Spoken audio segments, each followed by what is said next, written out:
बन डोले वन में बेढंग बेअदबी सी। ना कोई ढंग तरीका, बेअदबी कोई सलीका नहीं।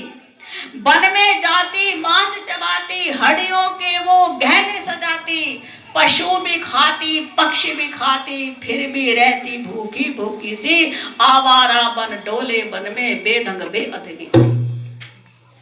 ऋषि मुनि की कुटिया में जाती, हवन में उनके मांस गिराती, नाखून से चीरे तन को मौत की बन बिजली सी। आवारा बन डोले वन में बेढंग बेअदबी सी। काली काली सूरत उसकी, काले काले पहने कपड़े, काले काले गुच्छे जैसे उलझी केस लटासी। आवारा बन डोले वन में बेढंग बेअदबी सी।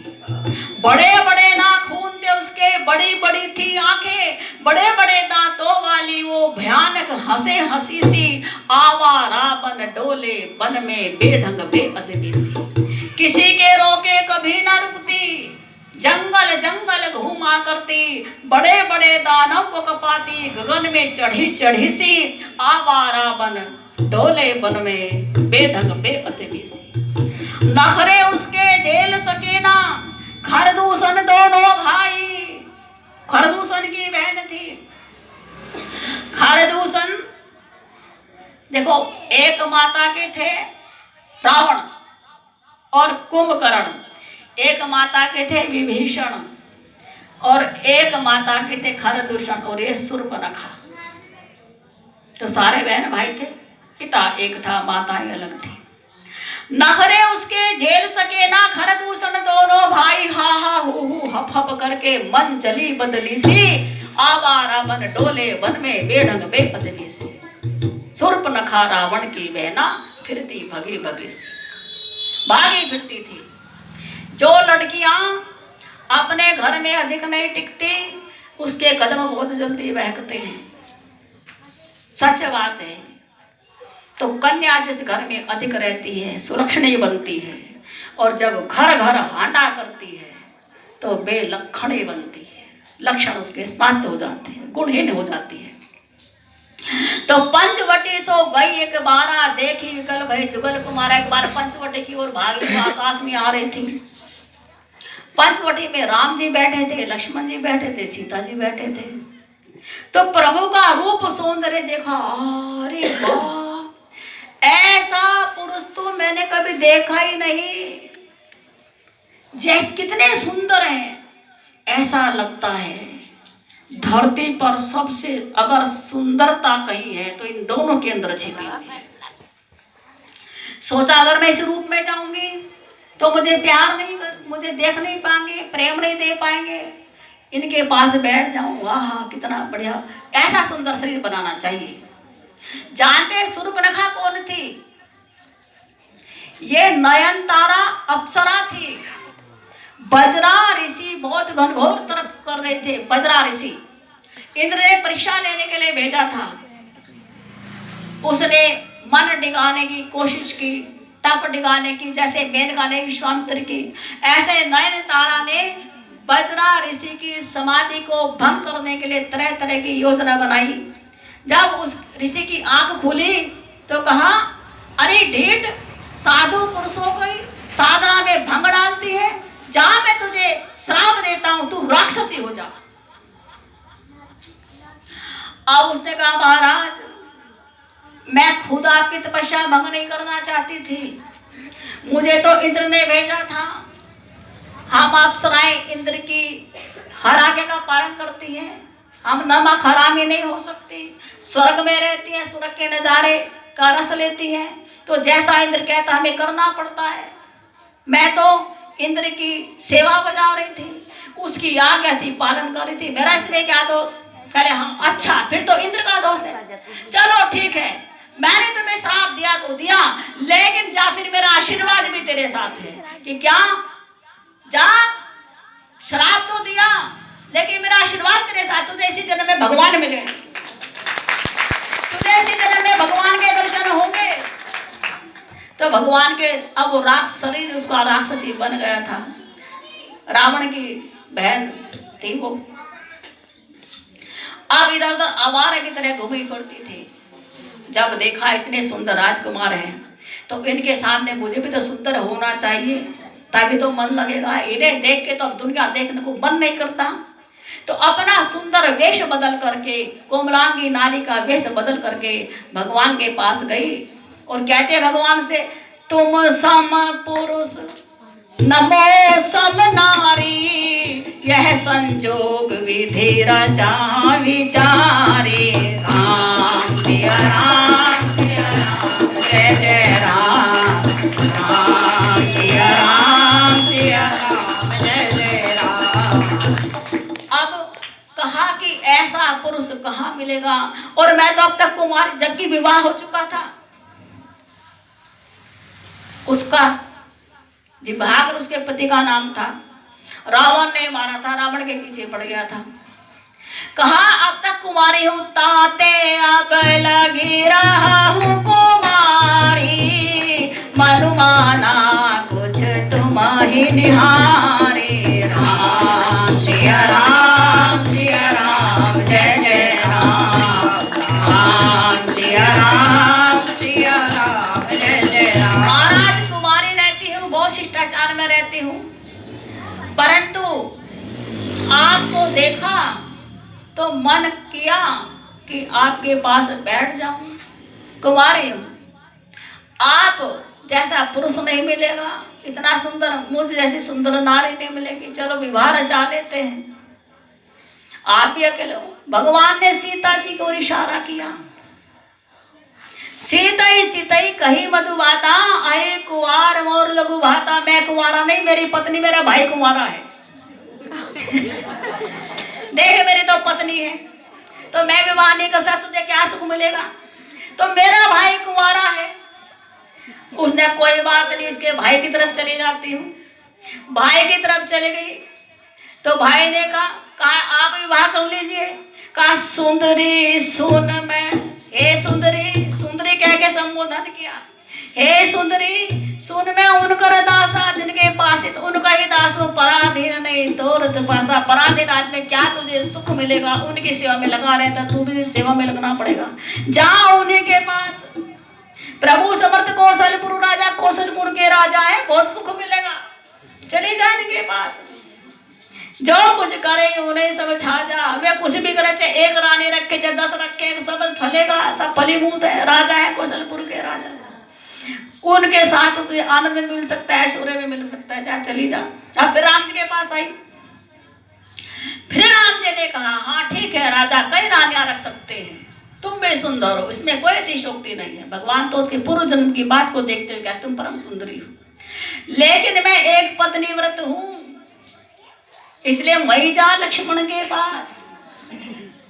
वो नखरे वाला है, 2-4 बनाएगी तो नखरे ढीले हो जाएंगे, वो आसानी से मान ले, 2-4 बार उसको मना ले। फिर लक्ष्मण जी के पास गई।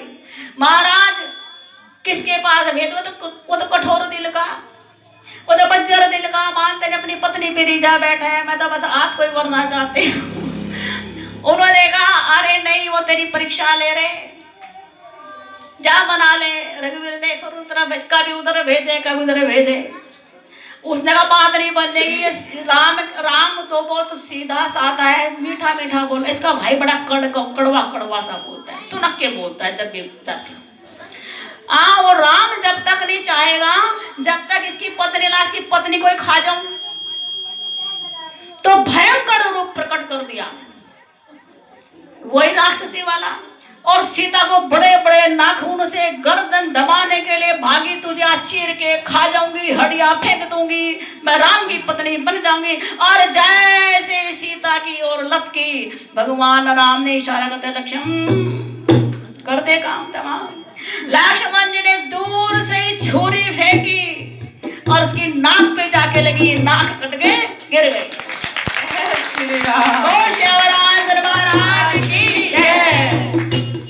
हाय राम, ये क्या कर दिया? अरे भैया खर, अरे भैया बिलकती बिलकती खून टपकता टपकता जा रहा है। खर दूषण के पास चली गई, खर दूषण पाई गई बिल पाता, दिग दिग तब पोरस बल भ्राता। राम सिया राम जय जय राम।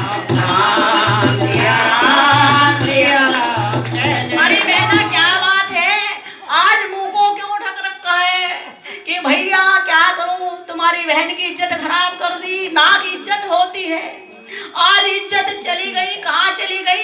इज्जत काट ली। किसने काट ली? दो मुनि आए हैं, एक का नाम राम है, एक का सीता, सुंदर सी पत्नी है। उन्होंने देख तेरी बहन का क्या हाल किया, बदला ले ले। अगर तुझे जरा सी लाज शर्म हो भाई खरदूषण, आज खरदूषण और त्रिशरा भी इनका भाई था। तीनों का अच्छा हमारे घर की बहन इकलौती बहन शूर्पणखा नाक काट दी, अब तुम्हें नाक कान काटने का पता चलेगा। 14,000 राक्षस लेकर के गए। राम को पता था, राम जी कहते लक्ष्मण वो बहरूपिया, वो नकटी, वो शूर्पणखा जरूर अपने भाइयों को बुला करके लाएगी और बदला लेंगे। तू ऐसा कर, धूल गुब्बार उतारा था शायद उन्हें लेके आई है, तू सीता जी को लेकर के किसी गुफा में चला जा, वहां देख वो गुफा, उसमें गुफा में चला जा। सीता पहली बार राक्षस को देखेगी, डर जाएगी, भय मानेगी कि भैया आप अकेले, अरे मैं सब देख रहा हूं, तू जा तो सही, आने वाले फिर वो सारे सीता को झपटेंगे। सीता डर जाएगी, अच्छी जंगलों में आई। लक्ष्मण जी कहने लगे जरूर कुछ ऐसी लीला करेंगे जो अकेले पूरा संग्राम जीत जाएंगे। सीता जी को लेकर के एक गुफा में चले। नासिक में गुफा है, हमने 2-3 बार हम देख करके आए। नासिक में गुफा है जिसमें लक्ष्मण जी सीता जी को लेकर छिप गए थे। अब 14,000 राक्षसों की सेना लेकर के खरदूषण और त्रिशरा आ गए।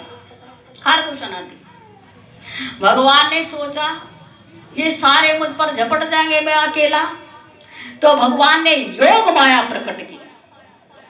जितने राक्षस, हर राक्षस का चेहरा ऐसा कर दिया सबको एक दूसरे में राम दिखाई पड़ते हैं। सेना आपस में एक दूसरे को राम सबके देह को राम में बना दिया। मैंने देखा ये राम है, मैंने इसको मार दिया, इसने देखा ये राम है, इसने इसको मार दिया। राम जी खड़े बिना उसके हथियारों के और सब एक दूसरे को राम समझ के मार रहे हैं और सबके प्राण पखेरु उड़ गए। 14 नाराज भगवान ने मारे, खरदूषण का सिर उखाड़ दिया और सबको परम गति दे दी। पूछा परम गति क्यों मिली? है ना, राम राम करी तनु त्यजई पावई पद निर्वाण करे उपाय रिपु मारे क्षण में कृपा निधान। क्षण में सबको मार दिया। गति इसलिए देने पड़ी कि जिस समय ये मार रहे थे शत्रु समझ के नहीं, ये राम है, इसको मार तो राम समझ के मारा, तो सब राम को देखते हुए मर गए, तो सब राम में ही समा गए, सबको मोक्ष। इधर देखा मेरे भाई मारे गए, त्रिशरा मारा गया, खर मारा गया, दूषण मारा गया। शूर्पणखा पहुंची रावण के दरबार में, अभी जख्म भरा नहीं था, खून रुका नहीं था, छाती में और आग लग गई। मेरे भाई भी मार दिए, भाई की सेना मार दी, सब कुछ खत्म कर दिया। खून से लगभग सारे कपड़े भीग रहे थे खून से। रावण का दरबार, रावण उसमें नृत्यांगनाओं से नृत्य करवा रहा था, मजे ले रहा था, मद्यपान कर रहा था। जब अरे भैया, हाय भैया, हाय भैया, अरे कहाँ से आवाज आ रही? देखा मेरी बहन शूर्पणखा, क्या बात है? मैं, अरे तेरे कपड़े तो सारे लथपथ हैं, किसने तेरी हालत की? तो कहती अवध नरपति दशरथ के जाए, पुरुष सिंह बन खेलन आए। राम सिया राम, सिया राम जय जय राम, राम सिया राम, सिया राम जय जय राम। शोभा धाम राम असी नामा, तिनके संग नारई एक श्यामा।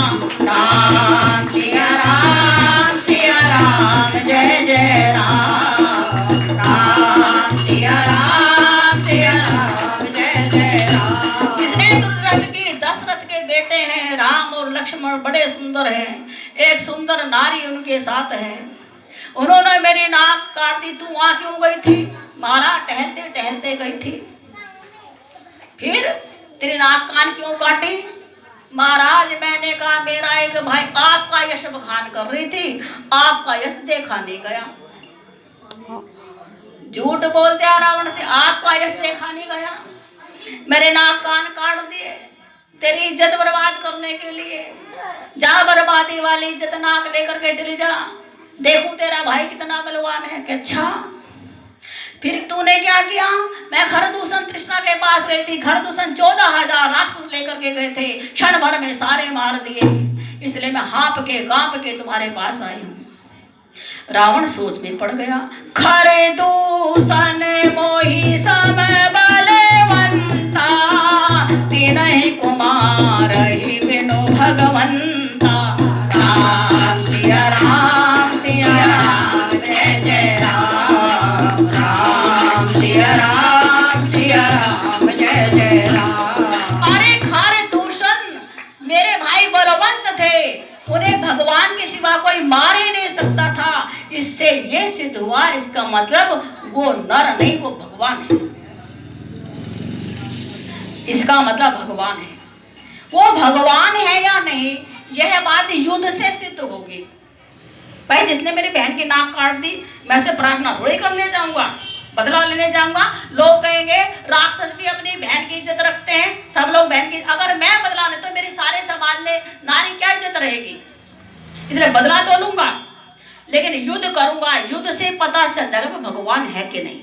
अगर वो भगवान है तो हम राक्षस हैं, हड्डी मांस चबाते हैं। अगर भगवान है, उनके हाथों से मर के मेरे कुल का मेरा उद्धार हो जाएगा। भगवान नहीं है तो मैं उन्हें मारे दूंगा। ऐसा सोच करके उनको कैसे युद्ध ठानना चाहिए, अब छल कपट का सहारा लेता है। मारीच के पास गया। मारीच, तुझे मेरा काम करना है। मारीच रिश्ते में मामा लगते थे रावण के। तुझे मेरा काम करना क्या महाराज? तुझे छल कपट से माया के रूप में आना पड़ेगा, और माया का तू सोने का मृग बन जा, वहां चला जा, और फिर उस लोक में आकर के वो तुझे पकड़ेंगे। और वो जब तुझे पकड़ने भागेंगे, पीछे से मैं जोग का भेष बना करके और उनकी सीता को, नारी को हर लाऊंगा। ऐसी विधि वो मुझसे युद्ध कर सकते हैं। अब मारीच ने कहा, महाराज एक बिना फर का बाण मारा था, 7 समुंदर 5 पहुंचाया था, इसलिए मैं उनके सामने जाने की हिम्मत नहीं कर सकता। चाहे मृग का हो, चाहे खरगोश का, चाहे चींटी का भी रूप धारण करके जाने की हिम्मत नहीं। महाराज उनके सामने जाने की मेरी हिम्मत नहीं। कहली जाता है कि नहीं जाता है? ये नहीं, बिल्कुल नहीं जाऊंगा। फिर तेरा काम मैं तमाम करता हूँ। अब मारीच ने सोचा, इस पापी के हाथ से मरने से अच्छा राम के हाथ से मर जाऊं, उद्धार हो जाएगा। क्यों? मारीच ने विचारा कि 9 व्यक्तियों का विरोध कभी नहीं करना चाहिए। देखो राक्षस भी कितना ज्ञान रखते हैं। मारीच ने रावण की बात नहीं मानी, लेकिन रावण ने भय दिखाया तलवार का, फिर बात मानी, क्योंकि मन में विचार किया भगवान के विरुद्ध तो नहीं जाना चाहता, लेकिन 9 व्यक्ति का विरोध कभी नहीं करना चाहिए। एक तो शस्त्रधारी, जिस समय किसके हाथ में शस्त्र हो, शस्त्र लेकर के बात करे, उसका भय मानना चाहिए। एक भेदिया कोई हो, उसका भी विरोध नहीं करना चाहिए। क्या पता किसको हमारा भेद बताए और उल्टा सीधा कर दे। एक समर्थ स्वामी का कभी विरोध नहीं करना चाहिए। एक मूर्ख व्यक्ति का विरोध मत करो। मूर्ख भले हमें प्रणाम करे, अगर उल्टी बात आगे हमें बदनाम कर देगा। मूर्ख आदमी का विरोध मत करो। किसको बदनाम करे और किसको विख्यात कर दे, मूर्ख को विख्यात कर दे, हाँ, और विद्वान को मूर्ख सिद्ध कर दे। मूर्ख आदमी तो मूर्ख है, उसका विरोध नहीं करना चाहिए। एक वैद्य का, हकीम का, डॉक्टर का विरोध नहीं करना चाहिए, नहीं तो बदला लेने में तुम्हें जहर का इंजेक्शन लगा देगा। कड़वी बूटी के चक्कर। एक कभी का विरोध नहीं करना चाहिए। एक सगे भाई का विरोध नहीं करना चाहिए, परिवार खत्म हो जाता है, परिवार की एकता खत्म हो जाती है। धनवान व्यक्ति का विरोध नहीं करना चाहिए। एक रसोईया का विरोध नहीं करना चाहिए। हाँ, बहुत राजा मारे गए, जहर मिला करके दिया गया, बहुत राजा मारे गए। रसोईया का विरोध नहीं करना चाहिए। प्रताप भानु ने रसोईया में तो विश्वास किया था, रसोईया बन गया था वो। एक दिन हाँ, फिर देखो सारे ब्राह्मण ने क्या श्राप दिया, रसोईया का विरोध नहीं करना चाहिए। तो रावण ने कहा बात मानता नहीं मानता है, अभी बताऊं तुझे। जब देखा रे सिर पर मौत नाच रही है, कहा महाराज मानूंगा मानूंगा मानूंगा। ठहर जाओ, मन में विचारा क्या सोच रहा, मन सोच रहा, कुछ सोच लो। सोचना नहीं, मारिच ने सोचा यहाँ एक पापी आदमी, इसके हाथ से मरूंगा तो नरक में जाऊंगा, और राम के हाथ से मरूंगा तो बैकुंठ में जाऊंगा। जय श्री राम। भाती देखा निज मरना, तब ताकि रघुनायक सुनना, क्यों ना रघुनाथ की शरण में जा करके मर जाऊं, महाराज आपकी सारी बात मानूंगा। तो आज मारीच कंचन मृग बन करके सिया का अपहरण कराने की नियत से आज वो मृग बन के जाता है। तो आज की कथा यहाँ समाप्त करते हैं, कल सीता का हरण सुनाएंगे, लेकिन आज गीता जयंती है।